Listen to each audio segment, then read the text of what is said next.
Muy buenas noches, mis amados hermanos. El Señor les bendiga. Les habla y les saluda el pastor Juan José Dávila, profesor también del seminario MINS. Vamos a ponernos en un tiempo de oración para poderle pedir al Señor que nos dirija y nos ayude en esta última clase sobre la cultura en el Antiguo Testamento. Quisiera pedirle a nuestro hermano Carlos que nos dirija en oración para que podamos en este tiempo poder estar aprendiendo y ser dirigidos por el Señor en todo lo que se va a decir. Amén, pastor. Amado Dios y Padre eterno, en esta noche te damos gracias, Señor. Gracias por cada uno de mis hermanos que están conectados hoy, Señor. Gracias por mi hermana Natalie, Señor. Te pedimos que ella pueda descansar tranquila, Dios.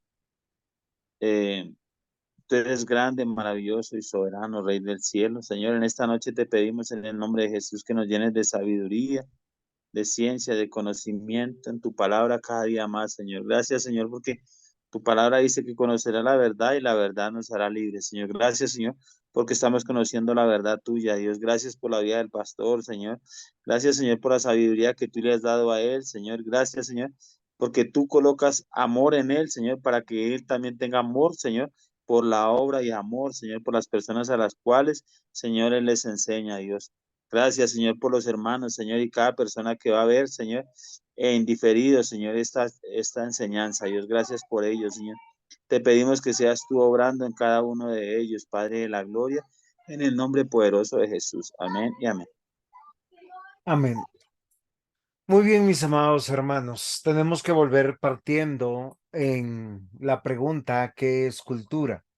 La cultura es definida como el conjunto de valores, creencias, costumbres, tradiciones y prácticas que caracteriza a una sociedad o grupo humano en particular. Estamos hablando del pueblo de Dios, estamos hablando de la nación de Dios. Una de las cosas más populares sobre la cultura es que nosotros hemos creído que la cultura ha sido creada por el hombre, debido a todas las expresiones de cultura que nosotros encontramos en la diversidad del mundo, porque los tipos de alimentos cambian, los climas cambian, las regiones cambian, el lenguaje cambia. Sin embargo, cuando nosotros ahondamos en la escritura, hemos encontrado algunos puntos claves para poder decir lo que hemos estado afirmando: que Dios puso al hombre en este mundo para que viviera la cultura que Dios le determinó vivir. Y esto debe ser muy importante para nosotros. Nosotros hemos posiblemente actuado negligentemente porque lo que hemos pensado y meditado para nosotros mismos es: podemos tener aspectos culturales, podemos crear estos aspectos culturales. Ahora, tenemos que reconocer también que Dios nos ha permitido ejercer autoridad, dominio sobre esta tierra. Lo que es interesante es que no nos dejó con la libertad de crear leyes, ni en los aspectos del hogar, ni en los aspectos litúrgicos, ni en los aspectos civiles, ya que son las tres instituciones que nosotros podemos ver que Dios instituyó para el desarrollo del reino de Dios. Dios puso al hombre, al ser humano, para revelar su reino por medio de tres instituciones. Estas tres instituciones que nosotros vemos aquí tienen que ver con el hogar, la iglesia y la nación. Ya en la segunda y en la tercera clase, nosotros hemos podido ver que el Antiguo Testamento es muy explícito cómo funciona el hogar, cómo funciona la crianza de los hijos, cómo funciona el matrimonio, cómo funcionan las herencias, cómo funcionan los deberes, tanto en el hogar y lo que se practica en el hogar. Y ahí, tal vez por lo corto de la clase, no hemos podido ahondar en muchos aspectos que nosotros posiblemente vamos a llamar morales, pero son legislativos cómo se debe vivir, cuáles son los principios, las verdades, las creencias, los valores, los dogmas de un hogar. Por ejemplo, es muy interesante que en Levíticos 18 nos diga los grados de parentela, nos diga cómo nos debemos relacionar entre parientes y lo horroroso que le puede parecer a Dios, porque Él determinó y prohibió ciertas relaciones para que su pueblo sea un pueblo santo, un pueblo diferente. En la tercera clase, nosotros vimos algo que es muy importante también, en todos los términos que nosotros hablamos como liturgia o religión o fe. Y lo digo con toda seguridad, porque hemos visto los tres tiempos que hay en medio del Antiguo Testamento, la parte de la patrística, que está desde Adán hasta el tiempo que empieza la manifestación del tabernáculo con Moisés y luego la era del templo en la monarquía, que Dios determinó cómo adorarle, cómo acercarnos a Él, que era lo central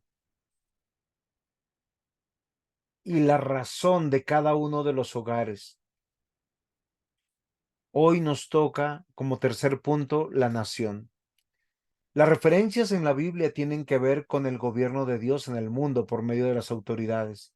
Y yo sé que a muchos de nosotros nos han dicho, tú eres cristiano, tú eres cristiana, tú eres pastor, y no debemos opinar en política.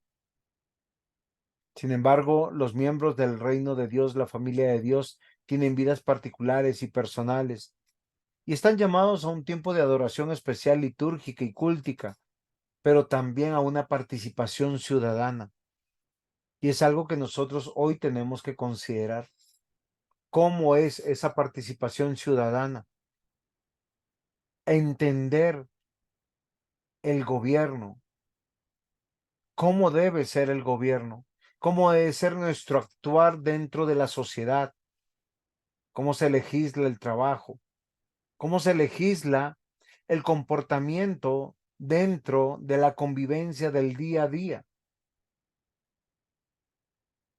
Y hoy va a ser un día posiblemente muy especial para muchos. ¿Por qué razón? Porque nosotros tenemos que considerar algunas cosas importantes. Perdón. Ok. Vamos a arrancar de esta diapositiva. Tengo unas que se infiltraron. Génesis 1, 26, 28. Quiero partir como fundamento de lo que yo voy a decir. Entonces dijo Dios, hagamos al hombre a nuestra imagen conforme a nuestra semejanza, y señoree en los peces del mar, en las aves de los cielos, en las bestias en toda la tierra, y de todo animal que se arrastra sobre la tierra. Y creó Dios al hombre a su imagen, a imagen de Dios lo creó, varón y hembra los creó, y los bendijo Dios, y les dijo, fructificad, multiplicaos, llenad la tierra y sojuzgadla, y señoree en los peces del mar, en las aves de los cielos, en todas las bestias que se mueven sobre la tierra. Dios puso al hombre a gobernar en su nombre. Yo quisiera que entre los poquitos que estamos aquí, si alguno tiene la claridad de cómo el hombre iba a gobernar la tierra o cómo hacemos nosotros para gobernar. ¿Cuál es el instrumento que tenemos para gobernar?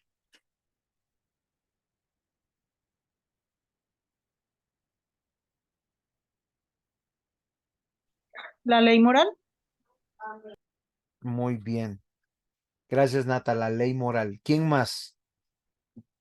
Carlitos, ¿tú cómo crees que el hombre debe gobernar o cómo puede gobernar? ¿Cómo puede saber que sus decisiones son correctas, son justas, son verdaderas? Pastor, basándome a lo que dice la palabra, Ok, ahora estamos en el huerto del Edén. Dios puso a Adán y a Eva a gobernar. ¿Cómo ellos iban a gobernar?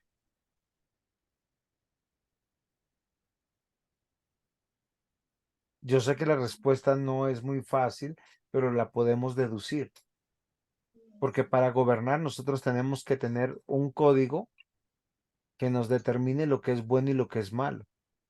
primero ahí ellos lo que hicieron en el huerto de Edén fue, lo primero que hubo ahí fue la desobediencia, ¿no, pastor?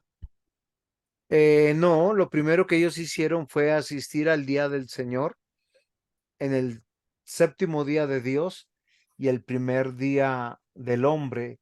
Lo primero que ellos hicieron fue adorar a Dios, libres de pecado.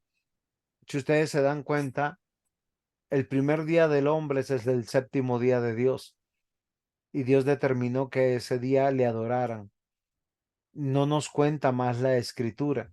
Cuando nosotros podemos observar en la Biblia, Génesis, lo que hace Génesis 2 es relatarnos otra vez los orígenes de los cielos, de la tierra, cuando todo fue creado, que Dios plantó el huerto del Edén y puso al hombre ahí para que gobernase en su nombre.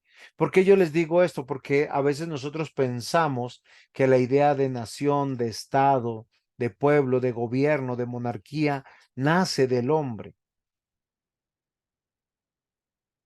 Sí, nace del hombre.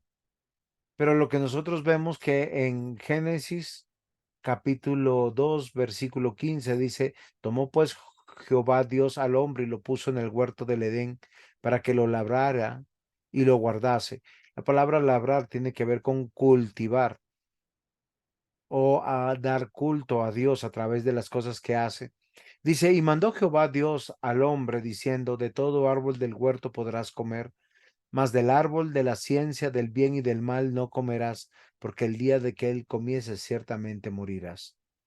Aquí también nos añade y dice, y dijo Jehová Dios, no es bueno que el hombre esté solo, le daré ayuda idónea para él.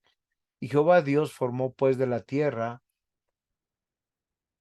toda bestia del campo y toda ave de los cielos, y trajo a Adán para que viese cómo las había de llamar, y todo lo que Adán llamó a los animales vivientes, ese es su nombre, y puso Adán nombre a todas las bestias y ave de los cielos y todo ganado del campo, mas para Adán no se halló ayuda idónea para él.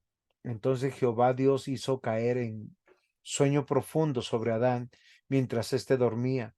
Tomó una de sus costillas y cerró la carne en su lugar. Y de la costilla que Jehová Dios tomó del hombre, hizo una mujer y la trajo al hombre. Dijo entonces Adán, esto es ahora hueso de mis huesos y carne de mi carne, y será llamada varona, porque fue tomada del varón. Por tanto, dejará el hombre a su padre y a su madre y se unirá a su mujer y serán una sola carne. Y ambos estaban desnudos, Adán y su mujer, y no se avergonzaban. Lo importante de este texto, mis queridos hermanos, es que Dios puso al hombre para gobernar. Toda persona para gobernar necesita un código, necesita la ley. Lo que nos manifiesta Génesis 2 es que el hombre fue capacitado para poder obedecer a Dios. Dios le dice, ponle nombre a las bestias y le pone nombre a las bestias. Lo puso para cultivar y labrar la tierra y lo iba a hacer porque todo eso está en su corazón. Hasta aquí no tenemos la ley revelada por Dios. Pero lo que yo quiero que nosotros notemos en este versículo de Génesis es que Dios tiene un plan. ¿Adán qué significa? ¿Quién me ayuda? ¿Qué significa Adán? Humanidad. Ok, entonces fíjense que desde el nombre nosotros vemos implícito población, nación, asamblea, congregación. Si leemos 1 Pedro 2:9 dice, mas vosotros sois linaje escogido, real sacerdocio, nación santa, pueblo adquirido por Dios, para que anunciéis las virtudes de aquel que os llamó de las tinieblas a su luz admirable. Nuevamente nosotros vemos que el plan de Dios, tanto en el Antiguo y en el Nuevo Testamento, es gobernar en autoridad. Hay una realeza y un sacerdocio. Por tanto, nosotros a lo largo de las escrituras hemos podido ver el desarrollo de una monarquía, el desarrollo de una realeza. Y esta realeza no es en función propia o búsqueda de una propia gloria.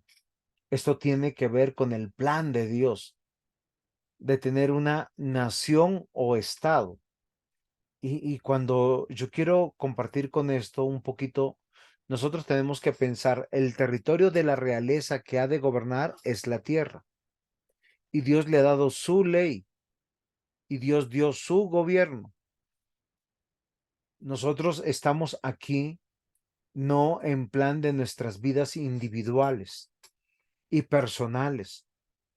Todo lo contrario, la Biblia muestra a todos aquellos que Dios llamó, trastornó sus vidas.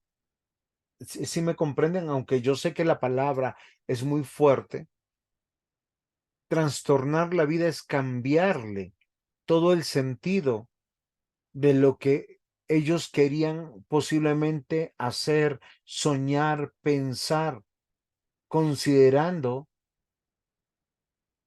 su tiempo, su bienestar, su placer, su conveniencia. Algunos ejemplos. Noé estaba tranquilo con su familia. Y la Biblia dice en Génesis 6 algo que es extraordinario que nosotros posiblemente no hemos notado. Un versículo que va a cambiar toda la connotación de su vida. En el versículo 8 dice, pero Noé halló gracia ante los ojos de Dios. Casi siempre nosotros cuando citamos este versículo decimos, miren, Noé, un hombre elegido por Dios, salvado por gracia de Dios, qué bendición, ¿cierto? Ustedes se han dado cuenta de las implicaciones que hubo en su vida cuando Dios lo señaló de esta manera para decir, este es mi siervo, este es aquel que me es útil y lo llamo a él con toda su familia. El versículo 9 de Génesis dice, de Génesis 6, dice lo siguiente, estas son las generaciones de Noé. Noé, varón justo, era perfecto en sus generaciones, con Dios caminó Noé. Y engendró Noé 3 hijos, Sem, Cam y Jafet. Y se corrompió la tierra delante de Dios, y estaba la tierra llena de violencia. Y miró Dios la tierra, y aquí estaba corrompida, porque toda carne había corrompido su camino sobre la tierra. Dijo pues Dios a Noé, he decidido el fin de todo ser, porque la tierra está llena de violencia a causa de ellos, y he aquí que yo los destruiré con la tierra. Acá vienen los mandatos que van a trastornar la vida de Noé. Si tienen alguna pregunta, por favor, la deben hacer. La palabra trastornar es casi volver loco. Es hacer todo lo contrario al sentido común. Dios le dice a Noé, hazte un arca de madera de gofer, harás aposentos en el arca y la calafatearás con brea por dentro y por fuera. Y de esta manera la harás, de 300 codos de longitud del arca, de 50 codos su anchura y de 30 codos su altura. Una ventana harás en el arca y acabarás a 1 codo de elevación por la parte de arriba, y pondrás la puerta del arca a su lado, y le harás piso abajo, segundo y tercero. He aquí yo traigo un diluvio de agua sobre la tierra para destruir toda carne que haya espíritu de vida debajo del cielo. Todo lo que hay en la tierra morirá.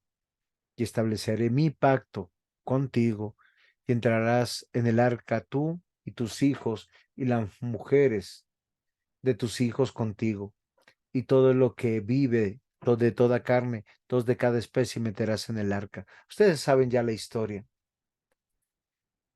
120 años él predicó, sabiendo que solo había espacio para él, para su esposa, para sus 3 hijos y las 3 nueras. Dios lo abordó y le dijo, esta es mi ley, esto es mi propósito, y toda la vida de Noé cambió. Solo piensen en algo. A este momento de la tierra nunca había llovido y él estaba construyendo un gran barco y le estaba diciendo a la gente, cambien sus vidas porque va a venir un diluvio y todos morirán. Y nadie le creía porque era ilógico. Todo cambió en la vida de Noé cuando halló gracia delante de los ojos y él tuvo que rendir su vida, su propósito, su destino, el propósito de sus hijos, el propósito de sus nueras, de cada uno de los hogares. ¿Es comprensible esto?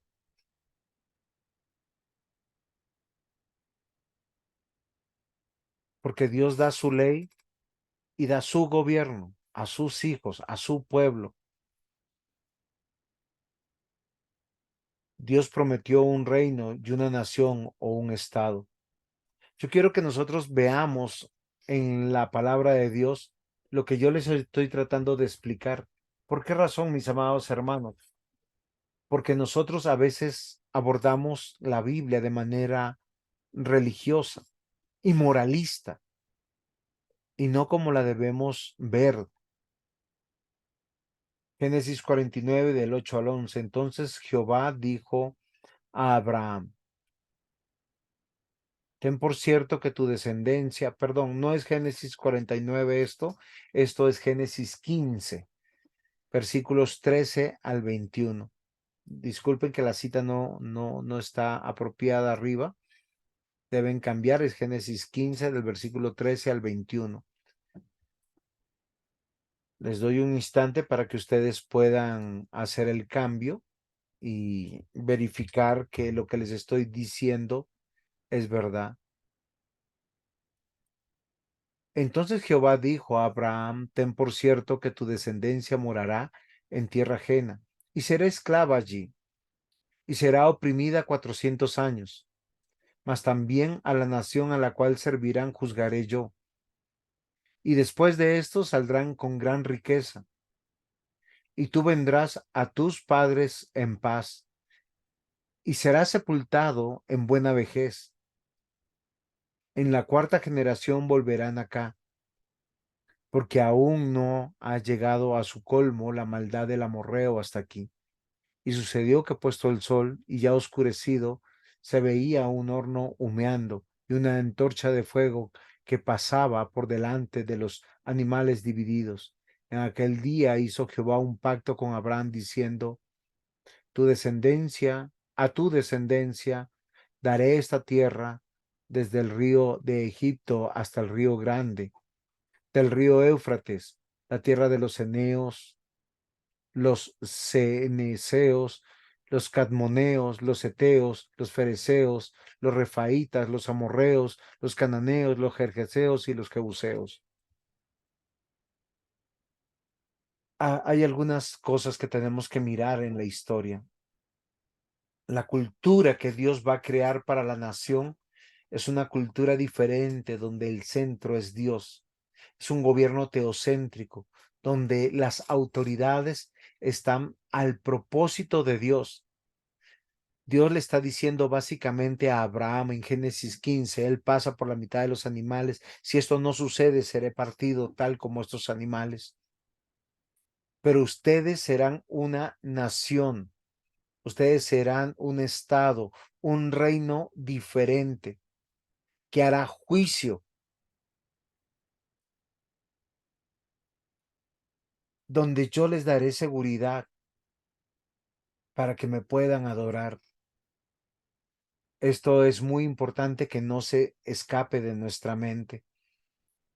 Sucedió todo esto antes de que ellos pudieran comprender y entender lo que iba a pasar más adelante.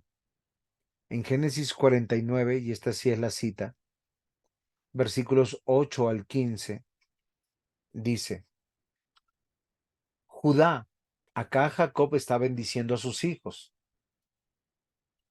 Judá, te alabarán tus hermanos, tu mano en la cerviz de tus enemigos, los hijos de tu padre se inclinarán a ti. Cachorro de león, Judá, de la presa subsiste, hijo mío. Se encorvó se echó como león, así como león viejo. ¿Quién lo despertará? No será quitado el centro de Judá, ni el legislador de entre sus pies, hasta que venga Silo, y a él se congregarán los pueblos, atando a la vid su pollino, a la cepa el hijo de su asna, lavó el vino de su vestido, y en la sangre de uva su manto. Acá es muy interesante porque Dios promete que será establecido su trono y su reino de manera legítima a lo largo de la historia de la redención. La Biblia está revelando el plan de Dios de manera progresiva. Hay un reino, hay un rey, hay un trono y todos sirven en favor de este trono. Hemos visto Génesis 15. Se habla de una nación que luego será esclavizada. Luego de ser esclavizada, Dios traerá juicio a esa nación, los liberará y les dará riqueza a este pueblo libertado para conformar una nación. Esto pasó con Abraham, abuelo de Jacob. Ahora Jacob le está diciendo a su cuarto hijo, a Judá, de tu linaje se establecerá un legislador, un rey permanente. Habla de el pochino, hijo de Asna, que entrará a la ciudad en paz. Ustedes ya saben más o menos a quién se refiere. La siguiente cita, segunda de Samuel 7, 12 al 13. Y en cuanto tus días sean cumplidos y duermas con tus padres, yo levantaré después de ti a uno de tu linaje, el cual procederá de tus entrañas, y afirmaré su reino. Él edificará casa a mi nombre, y yo afirmaré para siempre el trono de su reino. Este texto es extraordinario y les voy a decir por qué. Porque está hablando primero del rey David. Lo segundo que está hablando es del descendiente de su trono y de su linaje. Pero también está hablando de un reino que tiene básicamente tres aspectos que los afirmaremos más adelante en ítems. En este momento solo los mencionaré, que tiene que ver con seguridad, justicia y fe. Y es la primera vez que se habla de la casa de Dios, de la presencia de Dios de en medio de su pueblo. Toda esta argumentación es para que nosotros podamos considerar Dios y su gobierno. El concepto de Estado se refiere a la organización política de una población dentro de un determinado territorio. Y la nación comprende a un conjunto de personas que comparten determinados rasgos culturales e históricos. ¿Por qué razón les digo esto? Porque nosotros podemos estar hablando de Estado o nación de manera sinónima. Pero cuando hablamos de Estado, hablamos realmente de los que gobiernan. Y cuando hablamos de nación, hablamos de el gobierno y de los gobernados y cómo Dios lo hace posible. Es muy interesante, mis amados hermanos, que nosotros, con frecuencia, estos dos conceptos de Estado y nación son utilizados de manera indistinta, como si se trataran de sinónimos, o son aplicados en forma incorrecta a la hora de señalar diferentes situaciones de la realidad cotidiana o en el momento de analizar situaciones algo más complejas de la vida. A veces son confundidos con el concepto de gobierno. ¿Por qué? Les explico. Estado es la parte de las autoridades que dirigen la nación, se refiere a todo. Cuando nosotros hablamos de un estado corrupto, estamos hablando de que en la nación hay personas corruptas. Dios llamó al Estado a gobernar. Ahora, el Antiguo Testamento siempre nos va a mostrar que Dios puso líderes o cabezas que responden a Dios por las decisiones que se dan en la nación. Tenemos básicamente tres épocas. La época de los patriarcas, donde ellos configuran la autoridad máxima. Luego tenemos la época de los jueces y finalmente tenemos la época de los reyes. Pero entendiendo que hay un solo plan, Dios estableció un linaje real para representación del gobierno de Dios en la tierra. ¿Hay alguna pregunta hasta aquí? ¿O está siendo todo claro?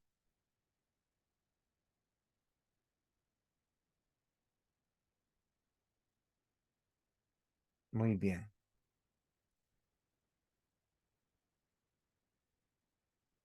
Acá están los tres aspectos que todo Estado debe proveer a la nación, porque es lo que Dios provee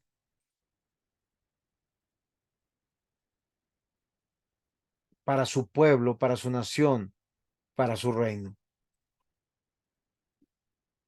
Seguridad, libre de sus enemigos.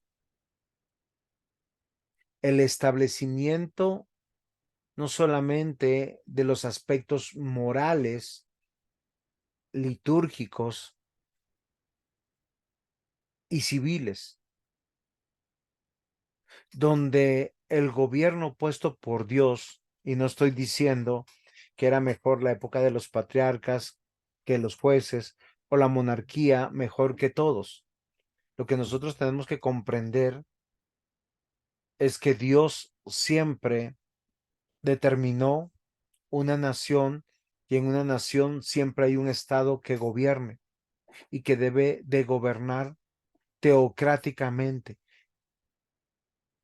Si nosotros pudiéramos considerar nuevamente algo que es muy importante con la cultura de Dios, que significa los valores, las creencias, las costumbres, las tradiciones y las prácticas que han de hacer del pueblo de Dios diferente. Todos los gobernantes que fueron puestos por Dios fueron responsables de brindarle seguridad al pueblo. Moisés protegió, cuidó el pueblo. Josué lo hizo de la misma manera. Los jueces lo hicieron de la misma manera. Entablaron, y los reyes también, y entablaron guerras con los enemigos que son del reino y de Dios.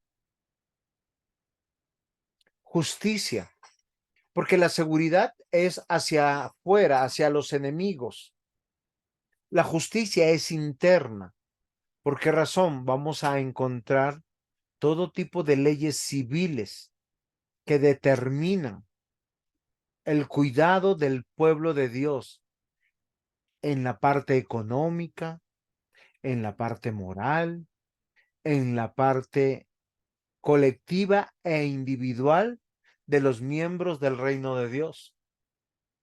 El Antiguo Testamento es muy rico, sobre todo el Pentateuco, para nosotros ver cómo Dios llamaba a sus autoridades para que velen que se viva en justicia. Recordemos, cuando estuvo el tabernáculo, paralelamente hubo un gobierno civil entre Moisés y los ancianos que fueron nombrados para hacer justicia, pero también aquellos que fueron puestos como autoridad, como Estado, para gobernar en el nombre de Dios, en favor de la nación de Dios, tenían que velar por una fe correcta sin que ellos usurparan las labores litúrgicas de los sacerdotes ni de los levitas. El Antiguo Testamento nos da una clara visión de que Dios siempre ha gobernado y la presencia de su plan redentivo y pactual. Voy a tomar unas citas, estas citas no son mías, pero me pareció extraordinario cómo la Confesión de Fe de Westminster de 1645 manifiestan en sus artículos sobre los magistrados. Dios, el supremo Señor y Rey de todo el mundo, ha instruido a los magistrados, ha instituido, o sea, ha colocado, ha puesto a los magistrados civiles para estar sujetos a él, gobernando al pueblo para la gloria de Dios y el bien público. Y con este fin les ha armado con poder de la espada para la defensa y el aliento de los que son buenos y para el castigo de los malhechores. Esto es muy importante, mis amados hermanos, que lo meditemos, porque al leer el Antiguo Testamento, nosotros tenemos que reconocer que posiblemente nosotros vemos el momento histórico y nos perdemos en él y no consideramos toda la profundidad que deberíamos tener en una comprensión teológica. Nosotros hemos olvidado, mis amados hermanos, la realidad de lo que nosotros podemos considerar. Porque nosotros, mis hermanos, tenemos que mirar que todas las autoridades que han sido puestas fueron puestas por Dios.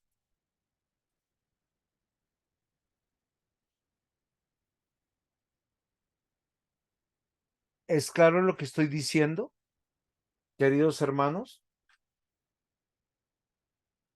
Nosotros tenemos que pedirle al Señor que nos ayude, porque a veces nosotros olvidamos que Dios es el que gobierna. A veces nos olvidamos de la presencia de Dios y tenemos que tener una comprensión correcta del plan de Dios, ya que si nosotros no perdemos de vista que cultura está definido como el conjunto de valores, creencias, costumbres, tradiciones y prácticas que caracterizan un grupo de personas, un grupo humano, Dios determinó que la nación de Dios, el pueblo de Dios, sea gobernado. En el Antiguo Testamento hemos visto la manifestación de reyes, de monarquías y de una sola descendencia real que hay para la salvación, pero también la manifestación de otras naciones. Y en estas otras naciones, aunque son perversas y son malvadas, también tenemos que reconocer que Dios es aquel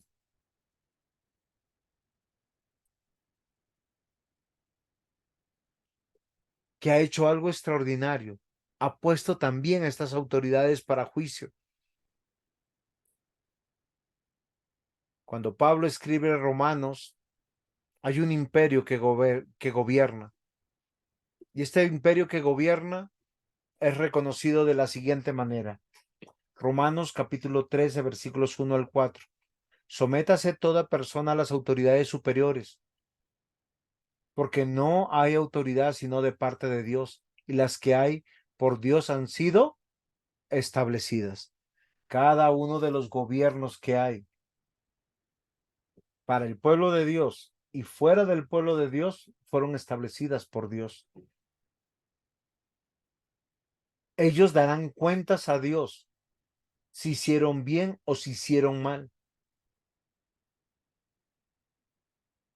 Es algo que nosotros hemos olvidado.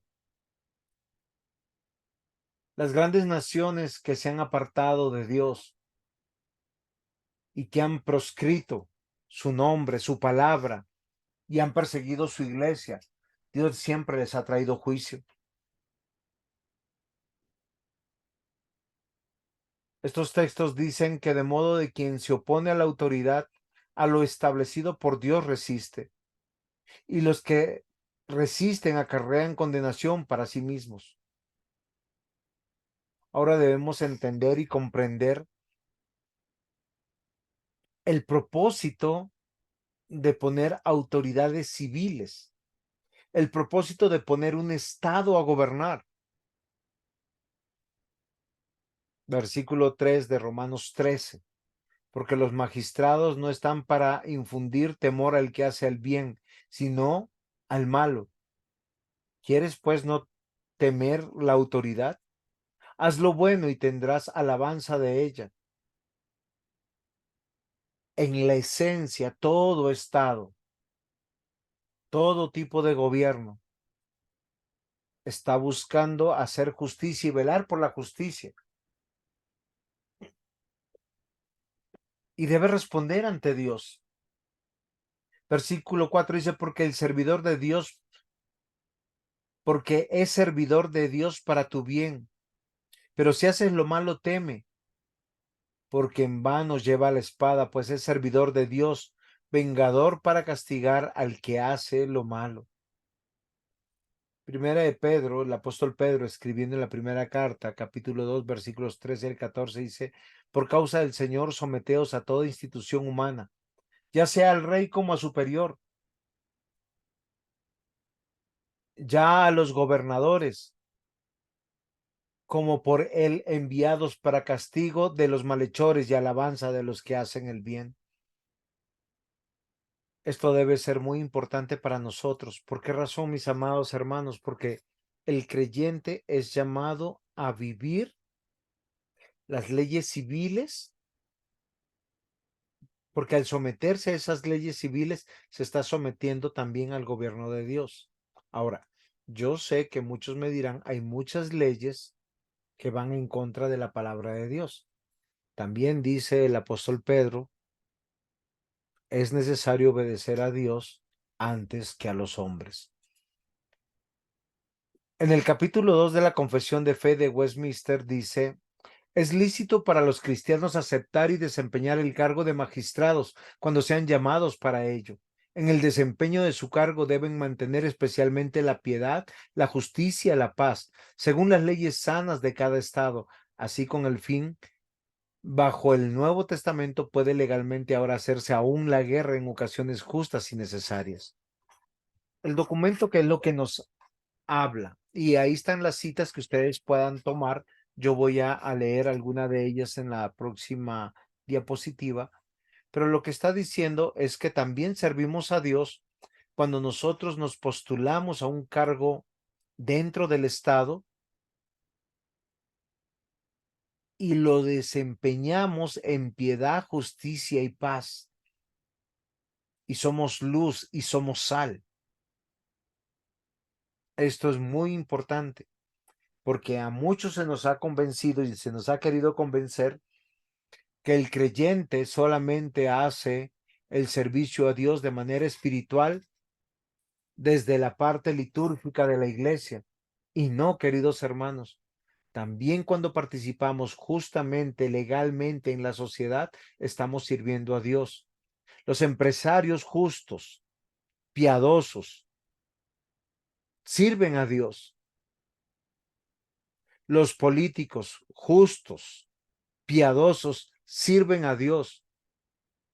Los jueces justos y piadosos sirven a Dios.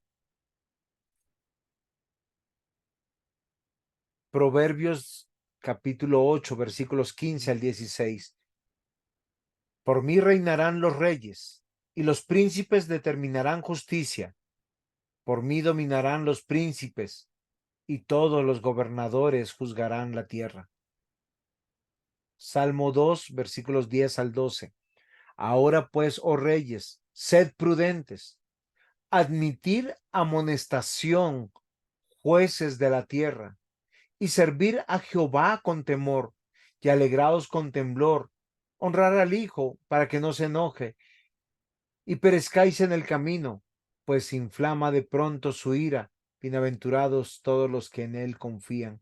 Y segunda de Samuel 23:3. El Dios de Israel ha dicho, me habló la roca de Israel. ¿Habrá un justo que gobierne entre los hombres, que gobierne en el temor de Dios? Primera de Pedro 2:13. Por causa del Señor, someteos a toda institución humana, ya sea al rey como a superior. Y Mateo 8, versículos 9 y 10. Porque también yo soy hombre bajo autoridad y tengo bajo mis órdenes soldados, y digo a este ve, y al otro ven, y viene, y a mi siervo haz esto, y lo hace. Al oírlo Jesús se maravilló y dijo a los que le seguían, de cierto os digo que ni aún en Israel he hallado tanta fe. Queridos hermanos, dos cosas. La primera, a los creyentes les es lícito participar del gobierno para hacer justicia. Lo segundo, los creyentes participan en política y en el gobierno, pero no pueden participar mezclando su servicio litúrgico y el de la ley. Los magistrados civiles no deben tomar para sí la administración de la palabra y de los sacramentos. Lo que está diciendo es que un pastor no puede ser candidato al Senado, candidato a la alcaldía, candidato a algún cargo político y ser pastor. ¿Cuál es la razón? Porque al pastor se le ha dado el poder de las llaves del reino en el sentido de que él es autoridad en la iglesia y con la iglesia tienen esta autoridad y no se debe entremeter en los más mínimos asuntos de la política y los que están en política en asuntos de la fe. Como padres cuidadosos es deber de los magistrados civiles proteger la iglesia, eso sí, de nuestro Señor, ¿sí? La iglesia, ellos deben proteger la iglesia de nuestro Señor, porque el creyente que está sirviendo en el Estado, en política, lo debe hacer buscando la seguridad, la justicia y la paz en el reino de Dios. Esto es algo que nosotros debemos considerar, algo que nosotros debemos considerar cómo el Señor Jesucristo ha designado un gobierno regular y una disciplina para su iglesia, donde ninguna ley de Estado alguno debe interferir con ella, estorbar o limitar los ejercicios debidos entre los miembros voluntarios. ¿Qué quiere decir esto? Que las leyes estatales gubernamentales de cada nación, sí, hay que sujetarnos a ellas, pero priva las que emanan de la escritura, de la palabra y las que se viven en la fe. Es deber de los magistrados civiles proteger a las personas de buen nombre de todo su pueblo y de manera tan efectiva que no se permita que ninguna persona sobre pretexto de religión o por incredulidad cometa alguna indignidad, violencia, abuso o injuria a otra persona cualquiera, debiendo procurar además que todas las reuniones eclesiásticas y religiosas se lleven a cabo sin molestia o disturbio. Quiero recordarles, mis hermanos, que la cultura del Antiguo Testamento es que Dios puso autoridades estatales para brindarle a su pueblo seguridad, justicia y que puedan expresar su fe correcta. Los reyes pecaron contra Dios cuando ellos no hicieron esto. Segunda de Crónicas 26:18. Vamos a recordar un rey que quiso hacer lo equivocado, el rey Usías. Y se pusieron contra el rey Usías y le dijeron, no te corresponde a ti, oh Usías, el quemar incienso a Jehová, sino a los sacerdotes, hijos de Aarón, que son consagrados para quemarlo. Sal del santuario, porque has prevaricado, y no te será para gloria delante de Jehová Dios. La escritura nos narra no solamente al rey Usías, el rey Saúl también quiso usurpar la labor del profeta. Lo hizo de manera horrible. ¿Por qué razón? Porque usurpó, pidiendo la dirección de Dios, la labor del profeta. ¿Y cuál fue el castigo? ¿Ustedes recuerdan cuál fue el castigo que obtuvo? El castigo que obtuvo fue ser separado de la monarquía. Mateo 16:19. Y a ti te daré las llaves del reino de los cielos. Y todo lo que atares en la tierra será atado en los cielos. Y todo lo que desatares en la tierra será desatado en los cielos. Isaías 49:23. Reyes serán tus ayos y sus reinas tus nodrizas. Con el rollo inclinado a la tierra te adorarán y lamerán el polvo de tus pies y conocerán que yo soy Jehová y que no se avergonzarán los que esperan en mí. Recordemos que son las palabras de ánimo al profeta Isaías. Salmos 105:15. No tocáis, dijo, a mis ungidos, ni hagáis mal a mis profetas. Según de Samuel 23:2. El Espíritu de Jehová ha hablado por mí, y su palabra ha estado en mi lengua. Los creyentes o sirven en la iglesia o sirven en el Estado. Esto es lícito, pero no pueden servir lo uno o lo otro porque son dos cosas diferentes. Los que nosotros vemos que están sirviendo en el Estado es para cuidar del reino de Dios, del pueblo de Dios a través de las leyes civiles, para dar seguridad, justicia y fomentar la fe. Entonces, mis amados hermanos, es deber del pueblo orar por los magistrados. Cuando dice los magistrados, estamos pensando en los que fueron puestos en eminencia. Recuerden que estamos considerando todo el Antiguo Testamento, sus principios, sus valores, sus creencias, sus tradiciones, sus verdades que trascienden las épocas. O sea, es deber de nosotros, los ciudadanos del reino de Dios, orar por los que Dios puso en eminencia, honrar sus personas, pagarles tributos y a otros derechos. Ustedes sabían que la escritura menciona que nosotros debemos pagar los impuestos. En Romanos capítulo 13, versículo 6, dice, no lo puse en las diapositivas, pero lo voy a leer aquí. Pues por esto pagáis también los tributos, o sea, los impuestos, porque son servidores de Dios que atienden continuamente a esto mismo. Pagad a todos lo que debéis, al tributo, tributo, al que impuesto, impuesto, al que respeto, respeto, al que honra, honra. Queridos hermanos, es muy interesante que nosotros hoy en día pensemos en levantarnos en contra de las autoridades puestas por Dios, en vez de orar por ellos, en vez de clamar al Señor por ellos, porque ellos darán cuenta al Señor de sus actos, porque ellos fueron puestos para gobernar, para cuidar, para dar seguridad, para hacer justicia y para promover la fe, no para ir en contra de la fe.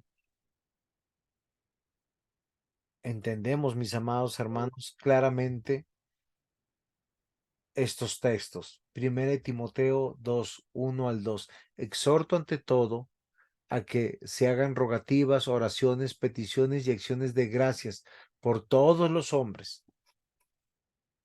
Pablo le está diciendo que debemos orar por los reyes y por todos los que están en eminencia, para que vivamos quieta y reposadamente en toda piedad y honestidad. Honrad a todos, amad a los hermanos, temed a Dios, honrad al rey. 1 Pedro 2, 17. Queridos hermanos, no sé si hasta aquí hay alguna pregunta, algún aporte, algo que no haya querido claro o algo que les esté causando alguna inquietud. Sean libres de compartir conmigo.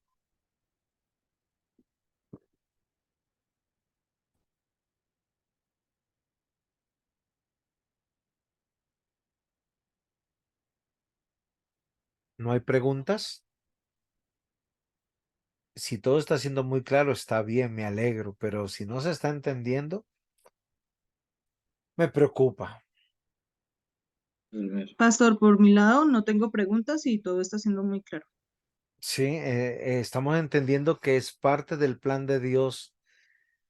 Y con esto, ¿saben yo que quiero comprobarles? Que la ley civil no ha sido abrogada. Así como en la clase pasada le dije, la ley litúrgica no ha sido abrogada.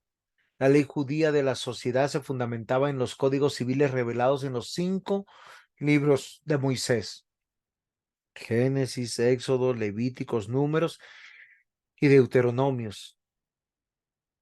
Y cuando Dios originalmente dio estas leyes a Moisés, lo hizo previendo un estado en que él, Dios mismo, sería la cabeza y la gente cumpliría sus mandatos legales. En el tiempo de Jesús, los judíos estaban sujetos a la ley romana y esto era providencia también de Dios. Históricamente, la tradición de la reforma ha visto 3 usos principales para la ley. Primero, nos muestra el pecado. ¿Qué es pecado? Lo que se viola frente a la ley de Dios. Porque sirve como un espejo que muestra nuestra necesidad de Cristo. Yo he escuchado, por decir, algunas personas que dicen, es que no debemos pagar impuestos porque los políticos se lo roban. Pero Dios dice en su palabra que hay que pagar los impuestos. No solamente estamos hablando de impuestos gubernamentales, los impuestos de la iglesia también. Yo he escuchado personas que dicen, están en desacuerdo de cierto tipo de expresiones de gobierno frente a la normatividad del cuidado que hace el Estado de la sociedad, como el ejercicio de la fuerza a través de las autoridades policiales o militares. Pero la policía, ya sea de tránsito o la policía civil o la policía de carreteras o las fuerzas militares, están puestas para traer orden y cuidado, seguridad del Estado. Y como yo les quiero recordar, esto es hacia afuera. Como principio no ha cambiado, aunque en cada país hay códigos que se van estableciendo. Los principios fundamentales puestos por Dios no han cambiado. Hoy no estamos más en Israel, no estamos más entre judíos, pero estamos en el estado, en el caso nuestro, de Colombia. Otros hermanos estarán en México, otros en Chile. El rebelarnos contra las autoridades del Estado hace que nosotros nos rebelemos contra Dios. La ley restringe el pecado, le da parámetros, La ley no puede cambiar el corazón del hombre, pero puede restringir el mal del injusto al justo.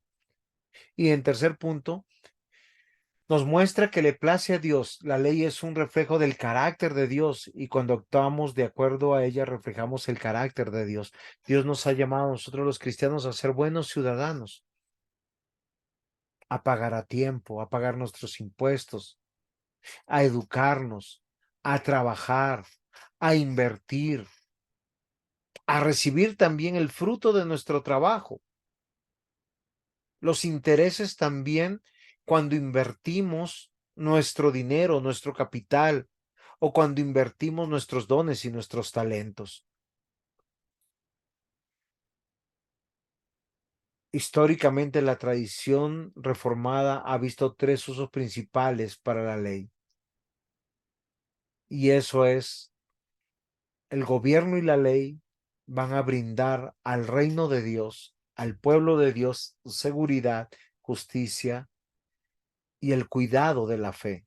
¿Sí? No nos brinda fe. O sea, el Estado no nos da la fe. La fe es un don de Dios. Pero lo que yo quiero decirles es el cuidado. El Estado debería promover la fe. Así tendríamos ciudadanos o mejores ciudadanos. El uso incorrecto de la ley tiene un enfoque legalista, lo usamos para pensar de una forma moralista. Si haces esto y esto, serás aceptado delante de Dios. Esto alude Pablo en Romanos 10, versículos 4 y 5. Porque Cristo es el fin de la ley para justicia a todo aquel que cree, porque Moisés escribe que que el hombre que practica la justicia que es de la ley vivirá por ella. Todo cristiano debe afirmar que el único que ha obedecido completamente la ley es Cristo. Él se sometió a las leyes ceremoniales, lo que quiere decir que dio o pagó sus diezmos, asistió a la sinagoga, asistió a las fiestas, cumplió la ley moral, pero también cumplió las leyes civiles. Por tanto, también pagó los impuestos del Imperio Romano, fue un buen ciudadano, no desacató las órdenes de los romanos, aun cuando ésta le costó ir a la misma cruz, a la muerte. Por consiguiente, mis amados hermanos, solamente por los méritos de Cristo somos aceptados delante de Dios, pero también por los méritos de Cristo nosotros somos buenos ciudadanos, porque esto es la cultura. Y aunque nosotros entendemos la ley civil, que tiene que ver con los aspectos de Israel como nación, la ley ceremonial con los aspectos religiosos y la ley moral que tiene que ver con la conducta del pueblo. Miren, queridos hermanos, tenemos que considerar que hay una continuidad y descontinuidad de la ley, basado en algunos principios de suma importancia. Es reconocer que la ley continúa en su esencia, en sus principios, pero en ciertas aplicaciones y prácticas queda descontinuada porque ya no se refiere ni a la población de Israel o a la población judía o al entorno en lo que se desarrollaba, pero los principios, dogma que ha trazado el Antiguo Testamento dejan la base de la seguridad y de la justicia de un gobierno que se debe ejercer en favor de la nación. Lo que yo quiero decirles es que Dios reina, Dios gobierna todavía y que nosotros tenemos que considerar la ley judicial da fórmulas de equidad y justicia por medio de las cuales podríamos dar vida al inocente y vivir pacíficamente. Pero las leyes específicas para una nación y una cultura deben variar de una a otra nación y de una a otra cultura, manteniéndose los principios universales subyacentes de las leyes civiles judías o del Pentateuco. La razón es muy importante. Cristo reina. Nuestro Dios siempre ha gobernado. Preguntas, respuestas, cuéntenme. Estoy aquí.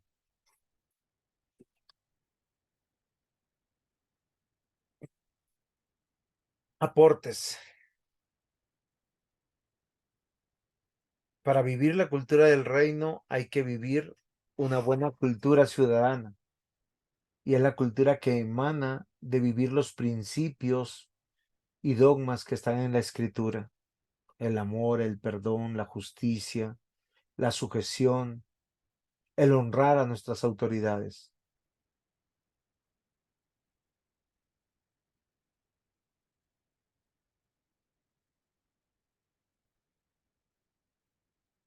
Si no hay preguntas, terminaremos la clase. ¿Les parece? A los que ven en diferido y si tienen preguntas, por favor argumentarlas. Nos la pueden escribir por WhatsApp, el correo electrónico. Pastor, una pregunta. Qué Carlitos, pena que lo interrumpa. Y digamos, por ejemplo, si un siervo de Dios, digamos un pastor, quiere estar metido en la política y gobernando la iglesia, ¿cómo se le puede llamar a esa persona? una persona que está desubicada, porque Dios llamó, mire lo que presenta el Antiguo Testamento, los sacerdotes eran sacerdotes y no podían hacer labores jurisprudenciales o estatales, menos militares. A los reyes no se les permitía hacer ninguna labor sacerdotal como principio. En el Nuevo Testamento también vemos la misma práctica. Dios le da las llaves del reino a la iglesia y a sus pastores, a sus apóstoles. Sin embargo, el Señor sigue enfatizando por medio de ellos el deber de respetar a las autoridades. Por tanto, si un cristiano desea servir en la política, debe renunciar, en el caso, si fuera un pastor, renunciar a sus labores pastorales, y no temporalmente, sino permanentemente. Les voy a decir por qué. Porque es mucho más alto el llamado a tener el cuidado del rebaño del Señor que servir en política, que servir en el Estado, aun cuando se está sirviendo al Señor. Pero si su llamado es servir en el Estado, en algún aspecto como alcalde, como procurador, como juez, como fiscal, en la parte ejecutiva, en la parte administrativa, bien pueda, sirva y colabore asistiendo a la iglesia, colabore con sus diezmos, con sus ofrendas, de esa manera. Si te das cuenta, Carlitos, pero no podemos mezclar lo uno con lo otro, porque son llamados diferentes. Dios dice, los dos son mis siervos, pero los dos tienen énfasis totalmente diferentes. El pastor tiene una labor de representación de Cristo en su autoridad dentro de la iglesia.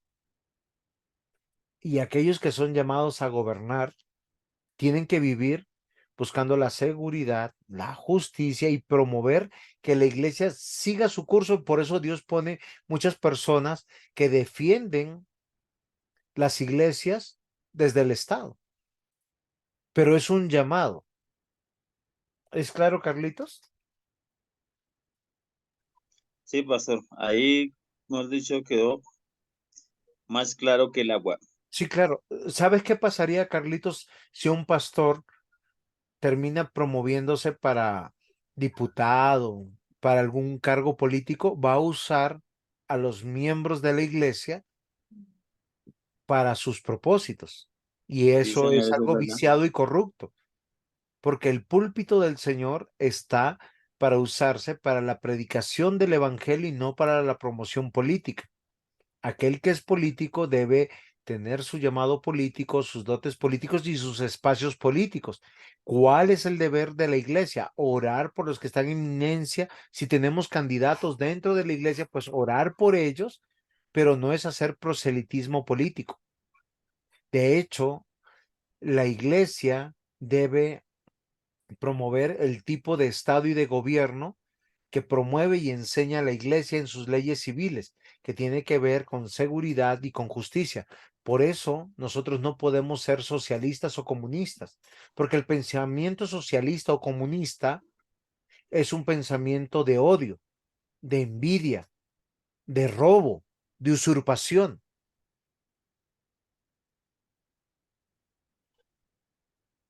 ¿Alguna pregunta más? Carlitos, traté de ser lo Señor. más fino posible y delicado.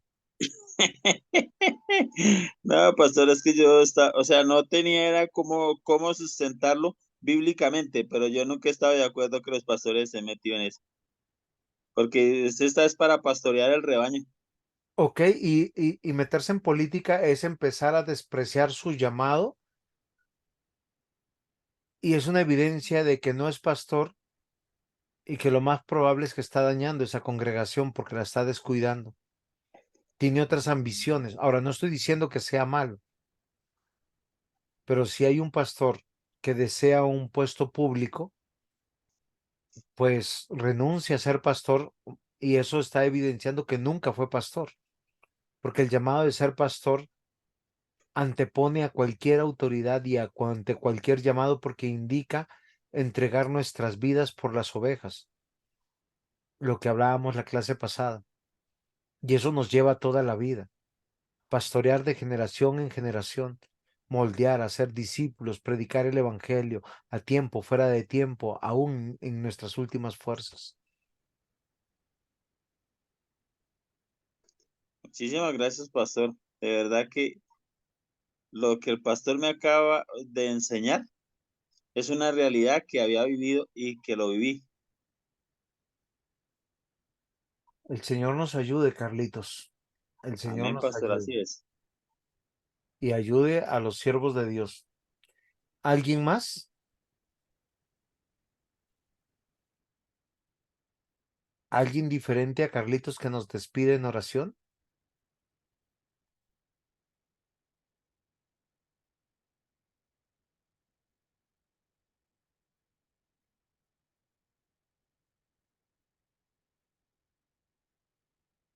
Muy bien, vamos a pedirle a Eliana que ore por nosotros para terminar la clase.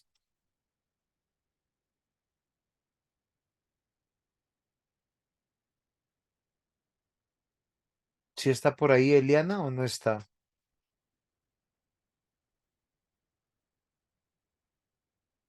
Nuestro próximo curso tiene que ver con liturgia. Muy bien, entonces la hermana Raquel, si nos puede despedir en oración. Pastor, qué pena antes de que empiece la hermana a orar. Sí, Por favor, ¿me puede enviar la clase, pastor? Muchísimas gracias para sí, señor. repetirla. Sí, a ver si descabeza a alguien. Usted también puede salir descabezado.